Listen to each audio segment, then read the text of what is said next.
नमस्कार friends, visa to explore में आपका स्वागत है। मैं हूं आपका होस्ट हरीश बाली। आज सुबह हम चित्रकूट से चले और 55 किलोमीटर का सफ़र करके हम कांगेर वैली एंट्री गेट पे खड़े हुए हैं। यहाँ से नेशनल पार्क स्टार्ट हो जाता है। यहाँ से हम 2 किलोमीटर आगे सीधे जाएंगे इस रोड से। हमारे को वहाँ पे एक जीप मिलेगी। जीप से हम कोटुमसर गुफा की ओर जाएंगे, ऐसा अभी हमारा प्लान है। और आज हमें हेल्प कर रहे हैं राम तिवारी जी, यही खड़े हैं यहाँ नज़दीक में। हाँ, इनसे मुलाकात हमारी कल टूरिज़्म ऑफिस में हुई थी। उन्होंने बोला आज मैं आपको हेल्प कर देता हूँ आज की जर्नी करने में। और बालक भैया साथ में, ये सदगुरु ट्रैवल्स में काम करते हैं। तो आज 6 दिन तो हो गए, 7 दिन हो गया इनके साथ चलते हुए हमारे को। तो ये गाड़ी का जो चार्ज दिया हमने इनोवा क्रिस्टा का, वो है 18 रुपीज़ पर किलोमीटर। 300 किलोमीटर की रनिंग होती है। नाइट हॉल चार्ज और फूडिंग चार्ज अलग से रहता है। तो यहाँ से अभी हम सीधे चल रहे हैं और 2 किलोमीटर बाद आपको ज्वाइन करेंगे।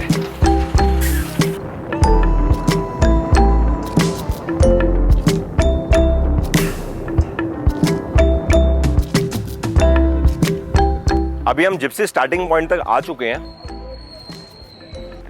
सामने इस काउंटर से हमने देखिए 1500 रुपये की टिकट निकाली है, जिसमें 6 लोग जा सकते हैं। और ये हमको गुफा तक लेकर जाएंगे और वापस हम इसी जिप्सी में आएंगे, जिसमें 1.5 से 2 घंटे का टोटल टाइम लगेगा। आइए जी, चलते हैं।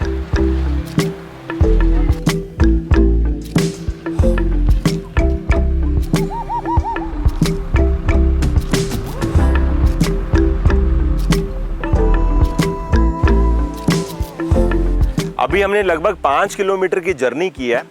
हम एक वाटरफॉल देखने के लिए रुके हैं। इसका क्या नाम है? कांकेर धारा। कांकेर धारा। तो कांकेर धारा हम यहाँ से नीचे देखने जाएंगे, फिर वापस आएंगे। तो उसके बाद कोटुमसर गुफा कितने किलोमीटर? 7 किलोमीटर। आओ, आ जाओ, आप साथ ही आ जाओ। आओ जी।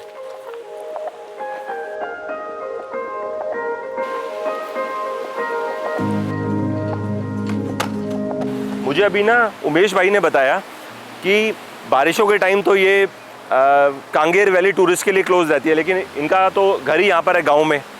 तो उमेश भाई का कहना ये है कि अगर जुलाई अगस्त में कोई बाई चांस यहाँ पर आके देख ले कि पानी का बहाव क्या होता है, तो ये चट्टान पे आप खड़े नहीं हो सकते।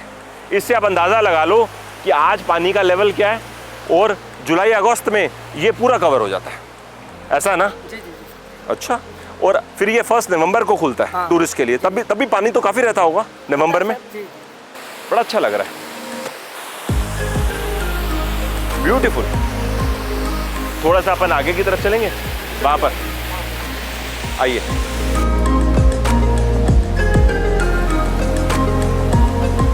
देखिए, ये पहाड़ नहीं है, ये बड़ी बड़ी चट्टानें हैं, ह्यूज साइज रॉक्स। एक स्पेशल फीचर आप नोटिस करो, बहुत कम देखने को मिलता है।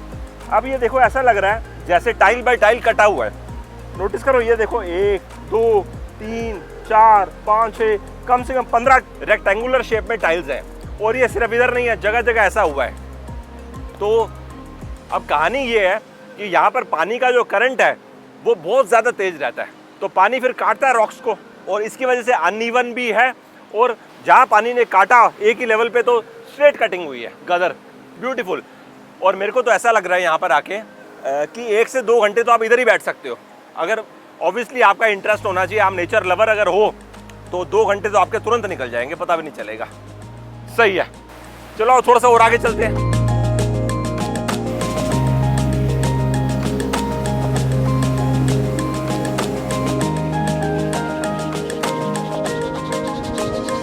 क्या है ये? तेंदू है। तेंदू? झाड़ का तेंदू है। झाड़ का तेंदू? क्या होता है तेंदू? ये तेंदू फल होता है, चीकू जैसा होता है, जिसका स्वाद मीठा होता है। चीकू जैसा। ये हमें आप थोड़ा सा दे दीजिए, थोड़ा सा। तेंदू लो, आप भी लो बालक भैया। देखो, टेस्ट तो चीकू जैसा ही है। अंदर ना जो पल्प होता है ना, वो काफ़ी कम है, बट टेस्ट गुड है। नियरेस्ट मैच तो चीकू है। ये आप 50 रुपये रख लो, ठीक है? आप फिर आओगे? फिर आएंगे, हाँ फिर आएंगे। सही है, आओ चलें।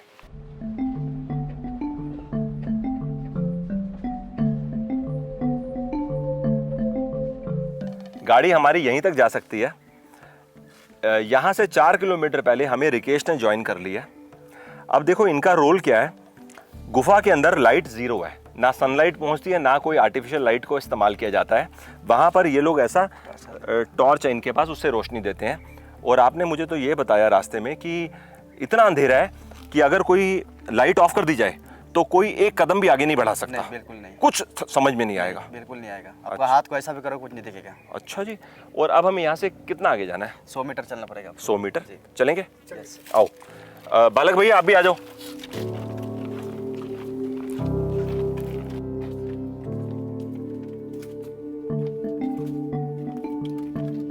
देखिए हम गुफा के एंट्री पॉइंट तक पहुंच चुके हैं। मैं अंदर नहीं जा रहा क्योंकि मुझे इन्होंने बताया कि अंदर ना कुछ एरियाज तो ऐसे हैं कि आपको बहुत ज़्यादा झुकना पड़ता है और कुछ जगह लेटना भी पड़ता है। यस, ये एंट्रेंस में है, बैठ के जाना, झुक के जाना। सावधानी इंपॉर्टेंट है। तो मेरे को पीछे लिगामेंट डैमेज हुआ था ना, मैं बताया था फुटबॉल खेल रहा था, तो मैं अभी रिस्क नहीं लेना चाहता, तो मैं बाहर ही रहूँगा।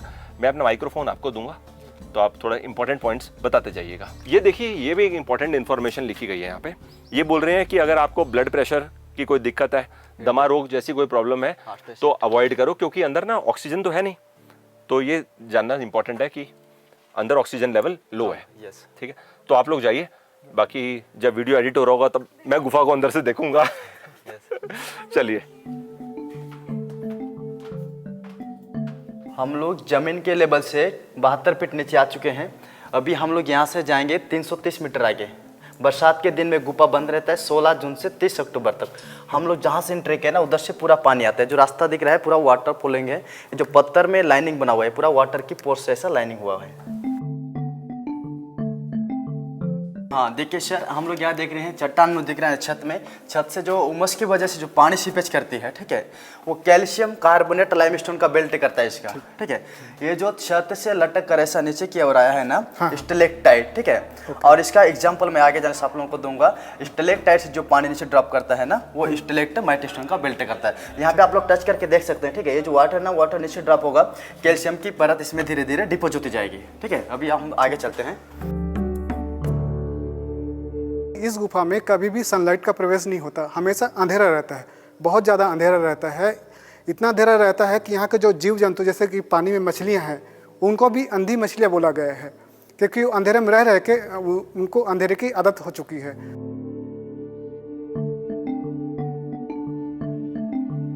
बरसात के दिन में हम लोग जहाँ सेंटर के ना, उधर से पूरा पानी आता है।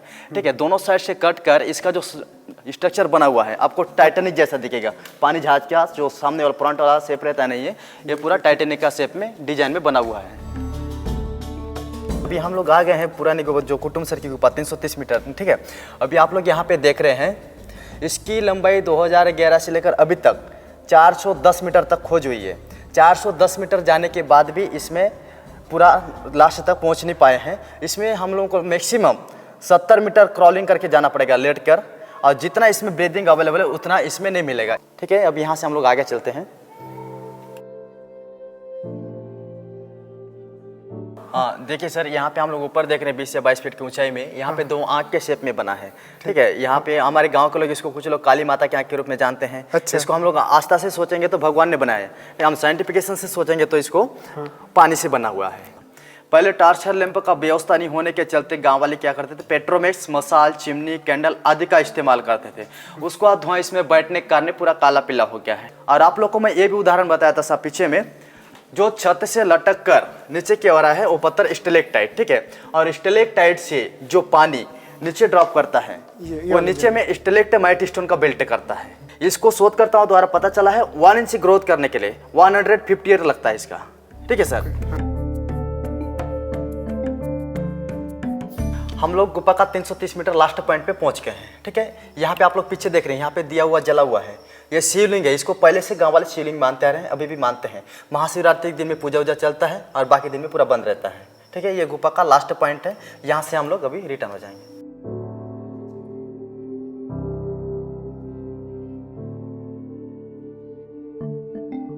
अब देखिए, बाहर आके जो इन्होंने मेरे को अंदर के एक्सपीरियंस के बारे में बताया ना, ये मन तो मेरा भी बहुत हो रहा है कि मुझे भी जाना चाहिए था, लेकिन अच्छा हो गया मैं नहीं गया, क्योंकि बताया मैंने आपको कि मेरे को पीछे नी इंजरी हुई थी।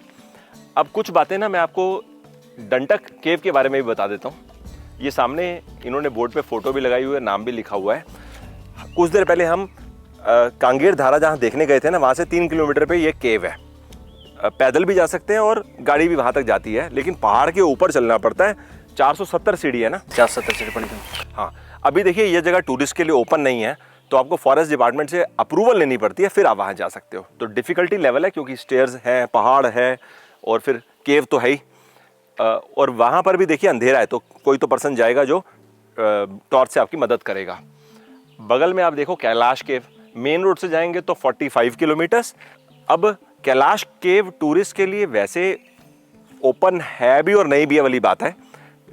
लोकल्स भी जाते हैं और कभी कभी जिनको जानकारी है वो भी चले जाते हैं, और वहाँ पर कुछ लोकल गांव वाले लोग मिल जाते हैं जो टॉर्च के लेकर आपको केव अंदर से दिखा देते हैं। तो मुझे ऐसा लग रहा है, जैसे मैंने लोगों से बात करी है, कि आने वाले 1 से 2 साल के अंदर डंडक केव की उम्मीद है कि इसको टूरिस्ट के लिए ओपन एक पोर्शन इसका करेंगे। अच्छा, एक और चीज़, अभी हम जैसे कोटमसर गुफा से के बाहर ही खड़े हैं और ये लोग वापस आए हैं, इन्होंने सबने मेरे को बताया कि ऑक्सीजन लेवल अंदर कम है, तो ये बड़ी खास ध्यान देने वाली चीज़ है। अब हम यहाँ से निकल रहे हैं, 12 किलोमीटर बाहर हम जिप्सी स्टार्टिंग पॉइंट तक जाएंगे, आपको रास्ते में ड्रॉप करेंगे, और उसके बाद हम तीरथगढ़ जा रहे हैं। वाटरफॉल है वहाँ पर, तो 6 किलोमीटर आगे जाना है, यानी 12, फिर वो क्रॉसिंग आएगी, फिर 6 किलोमीटर आगे। तो अब हम 12 + 6 18 किलोमीटर की जर्नी करके आपको ज्वाइन करेंगे। ठीक है भाई साहब, आपको धन्यवाद, और आप तो साथ चल ही रहे हैं।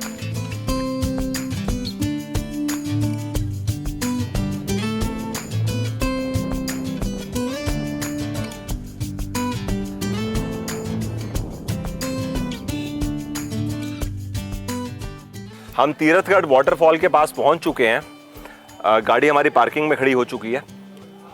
इसके आगे गाड़ी लेके आप नहीं जा सकते। यहाँ से हम सीधे आगे जाएंगे, कुछ सीढ़ियाँ उतरेंगे और वाटरफॉल के पास पहुँच जाएंगे।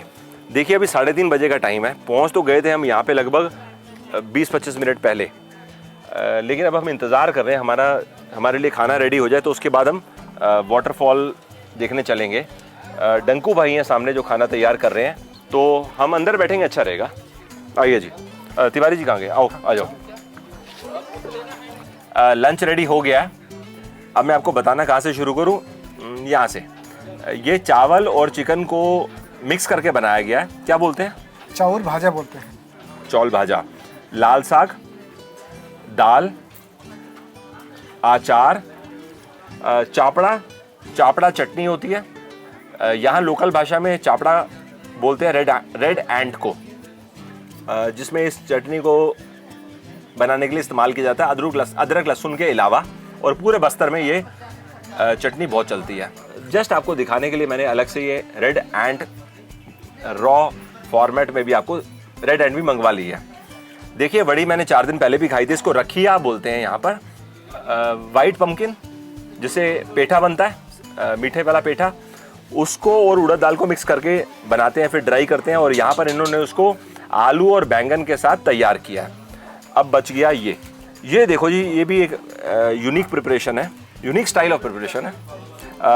ये कुछ पत्ते हैं, इसके अंदर चिकन को तैयार किया गया। ऐसा बोल रहे हैं कि हरे पत्ते होते हैं, उनके अंदर चिकन और थोड़ा बहुत हल्का फुल्का मसाला डालकर उसको धीमी आंच पे छोड़ देते हैं, और उसके बाद ये अपने आप कुक हो जाता है। तो इसका फ्लेवर इसमें आता है, ऐसा हमको बताया।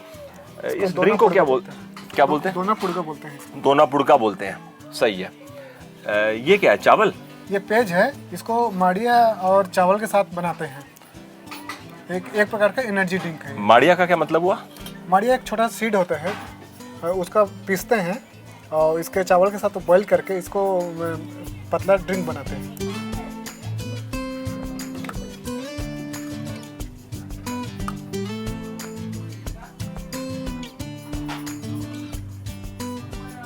देखो चावल तो 1 मिनट में पता लग जाएगा इसमें चावल है, और जो माड़िया का पाउडर बता रहे हो आप, मतलब कड़वा बोलना तो गलत होगा, लेकिन बहुत हल्की कड़वाहट है और मामूली सा नमक है।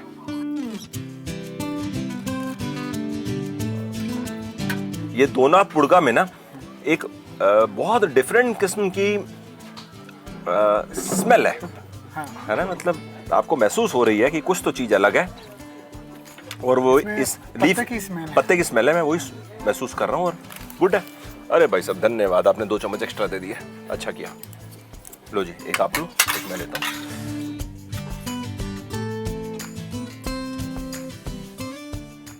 लाल भाजी मैंने देखा यहाँ बहुत कॉमन है, हर जगह खाने को आपको मिलेगी, साथ में मटर।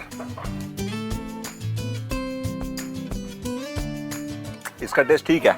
मैंने ना 3 दिन पहले या 2 दिन पहले लाल भाजी खाई थी, वो बड़ी जूसी थी, हो सकता है फ्रेशनेस।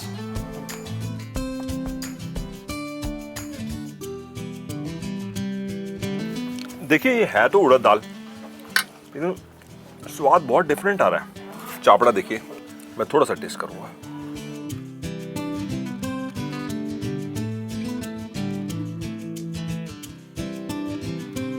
है मजेदार सर इससे और बहुत डिफरेंट है। अदरक लहसुन भी साथ अच्छे से है। आपको इसमें इसका स्वाद जरा खट्टा लगा होगा। वही मैं सोच रहा हूँ, खट्टा क्यों? खट्टा वो आंटी खट्टी होती है, इसमें कुछ भी खट्टा ऐड नहीं किया जाता। मुझे लगा शायद थोड़ा खट्टे के लिए नींबू डाल दिया या इमली डाल दी। कुछ भी नहीं सर, वो ऑलरेडी इतनी खट्टी होती है। अच्छा,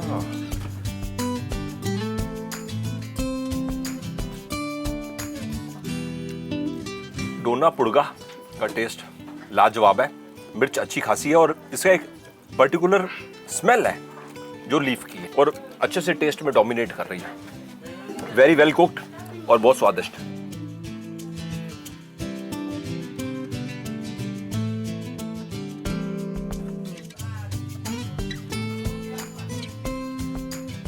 रखिया बड़ी, और ये आलू का स्वाद तो बड़ा ज़बरदस्त है, लेकिन मुझे इसको चिकन से पहले खाना चाहिए था।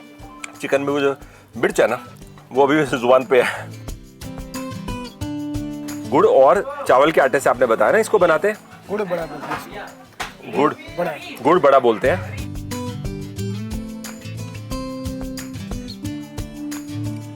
देखिए इसका स्वाद तो सही है, मज़ेदार है मतलब, लेकिन मुझे लग रहा है कि ये आधा पौना घंटा हो चुका बने हुए, तो शायद इस वजह से थोड़ा हार्ड हो गया। लेकिन तुरंत बना होगा और खा लेंगे तो सॉफ्ट होगा। अच्छा हो गया। वैसे हम यहाँ पर आए और हमने इतना लेविश लंच किया, अच्छी बात ये होगी कि आपके पास इनका कांटेक्ट था और आपने इनको 2 घंटा पहले कॉल कर दिया, नहीं तो शायद हमको ज़्यादा वेट करना पड़ता। बन तो जाता लेकिन इंतज़ार करना पड़ता। गुड है। तो अब हम आपसे दोबारा मुलाकात करेंगे कितनी देर बाद, 15 से 20 मिनट बाद। फूड फिनिश कर लेंगे और फिर हम तीरथगढ़ वाटरफॉल को जाएंगे।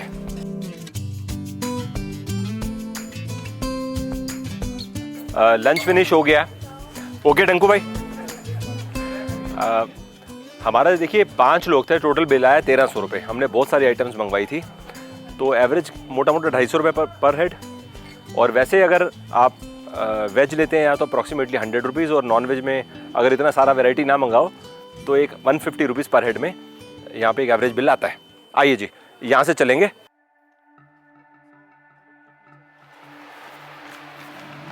आवाज़ तो साउंड आ गई पानी की यहाँ पर। फर्स्ट कट व्यू वाटरफॉल का। अभी हम गेट से जस्ट थोड़ा सा आगे आए हैं। ये टोटल कितनी 150 सीढ़ियाँ हैं? 150 सीढ़ी।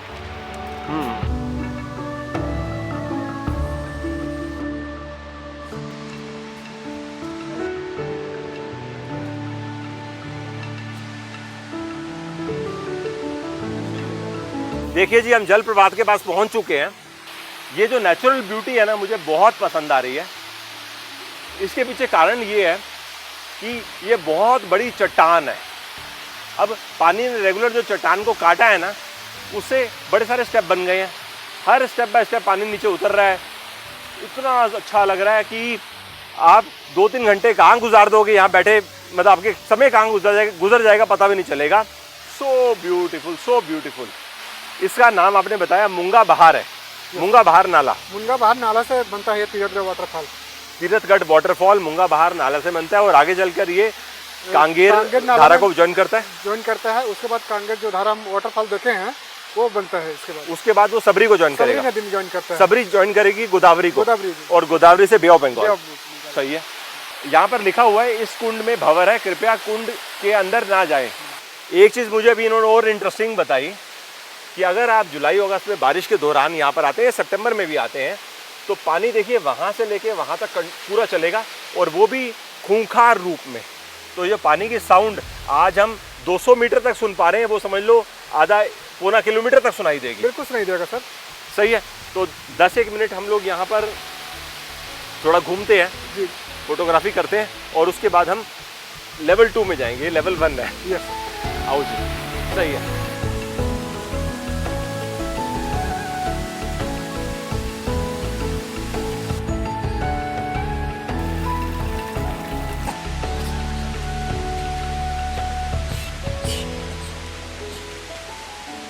सेकंड लेवल के लिए कितना नीचे जाना है? सेकंड लेवल के लिए सर, जो हम फर्स्ट लेवल के लिए जितना ऊपर से नीचे आए हैं उसके आधा जाना होगा सर। और अच्छा जी, चलिए सर। आओ।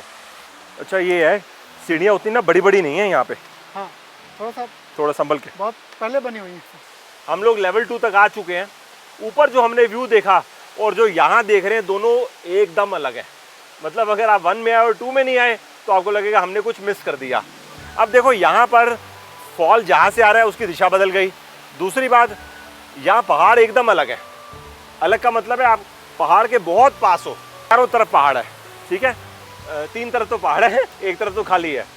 ऊपर जो ब्लैक ब्लैक हो रहा है ना, वहाँ से पानी आता है। अगर आप यहाँ पर मानसून के टाइम आओ, बरसात के समय आओ, मुझे तो यहाँ पर आके ऐसा लगने लगा है, पिछले 4 दिन की बात बता रहा हूँ, कि अगर आपको छत्तीसगढ़ वैसे एंजॉय करना है इस दृष्टि से कि हमें वाटरफॉल अपने खूंखार रूप में दिखें, तो आप बारिशों के टाइम आओ। बारिश के टाइम सर। सही बोल रहा हूँ ना? बिल्कुल सही बोल रहे हैं सर।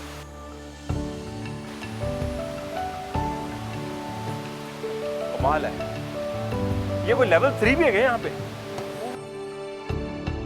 देखो हम लेवल 3 तक पहुंच चुके हैं। 2 और 3 लेवल में ज़्यादा फर्क नहीं है, सिर्फ 6 से 8 सीढ़ियाँ आप उतरो और लेवल 3 पे आप आ जाओगे।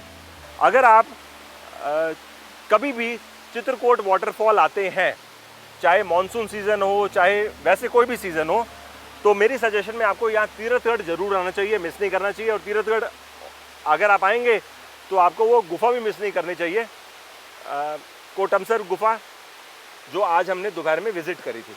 मैंने नहीं विज़िट करी थी, लेकिन जिस तरह से मैंने तारीफ़ सुनी कि वहाँ जाना चाहिए, तो ये कुल मिला के आज के दिन का एक्सपीरियंस हमारा काफ़ी अच्छा रहा। बहुत इन्जॉय किया हमने। ग्रेट है। चलो जी,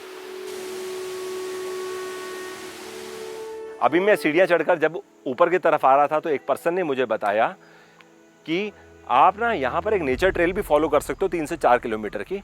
अभी मैं देखिए फॉरेस्ट गेस्ट हाउस के मेन गेट के बाहर खड़ा हूँ। यहाँ से रास्ता नहीं जाता, कुछ सीढ़ियाँ जब हम चढ़ रहे थे ना, वहीं से रास्ता निकलता है जो इसकी बैक साइड से है। 3 से 4 किलोमीटर की ये नेचर ट्रेल है, जिसको फॉलो करते करते आप बाहर हाईवे तक चले जाओगे। और ये फॉरेस्ट डिपार्टमेंट का गेस्ट हाउस है। अब हम यहाँ से निकल रहे हैं जगदलपुर के लिए। मैंने आपको बताया अप्रॉक्सीमेटली 35 किलोमीटर का ये डिस्टेंस है। चलिए जगदलपुर पहुँच के आपको ज्वाइन करेंगे।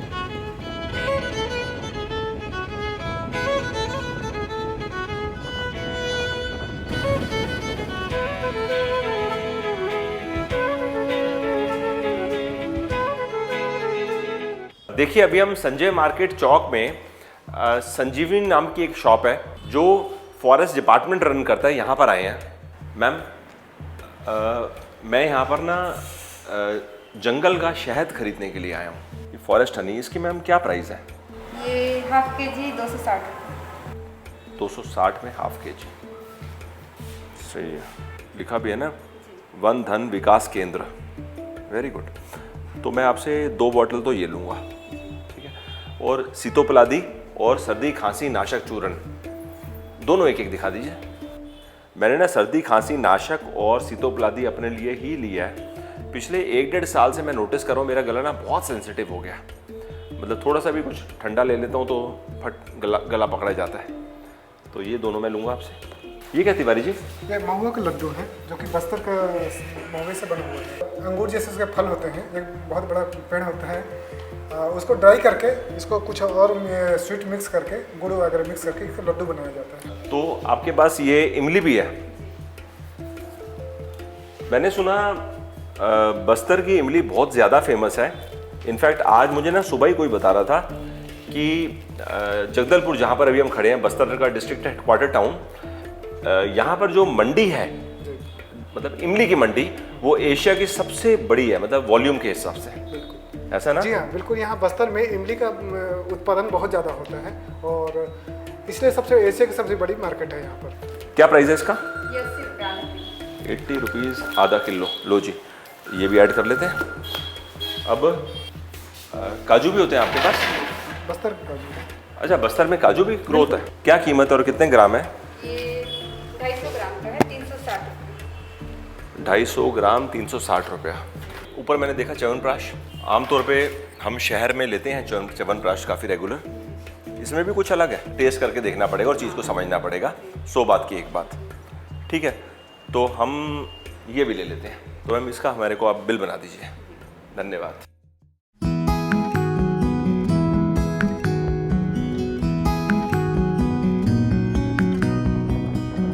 कल जब मैं जगदलपुर आया था तो मैंने हॉस्पिटल लेन में ना एक मूर्ति लेन है, यहाँ पर बहुत सारी दुकानें देखी थी जहाँ पर हैंडीक्राफ्ट का काम होता है।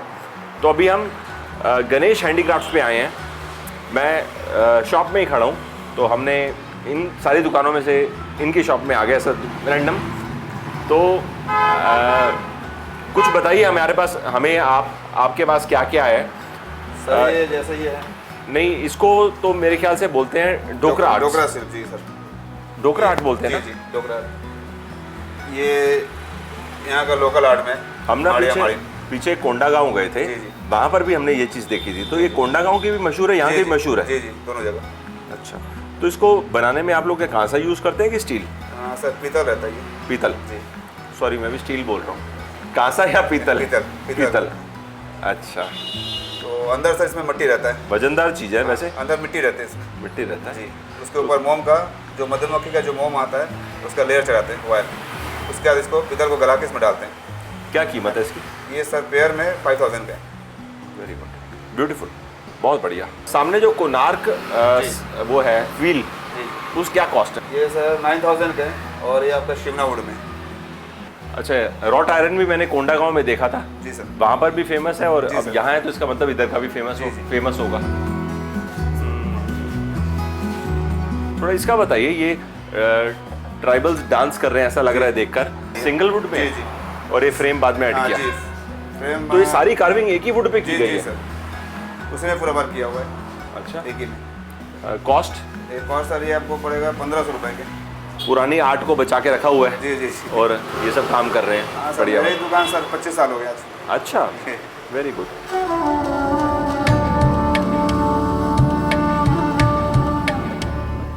अभी हम जगदलपुर में दंतेश्वरी माता मंदिर के बाहर खड़े हैं। आप टेंपल का एंट्रेंस गेट देख लीजिए। गेट के बगल में ही टेंपल है। इस समय टेंपल क्लोज्ड है, तो हम ऑब्वियस हम अंदर से नहीं दिखा सकते। और यहाँ से अगर अपन सीधे चले जाएंगे 100 मीटर तो राजा का महल है। अगर हम दोपहर के समय आए होते तो हम आपको महल के अंदर ना एक रूम है, हॉल है, वो दिखा देते। तो आप अगर आते हैं यहाँ पर तो वो एक हॉल विजिट कर सकते हैं और कुछ एंटीक्स देख सकते हैं। ये टेंपल क्यों इम्पॉर्टेंट है?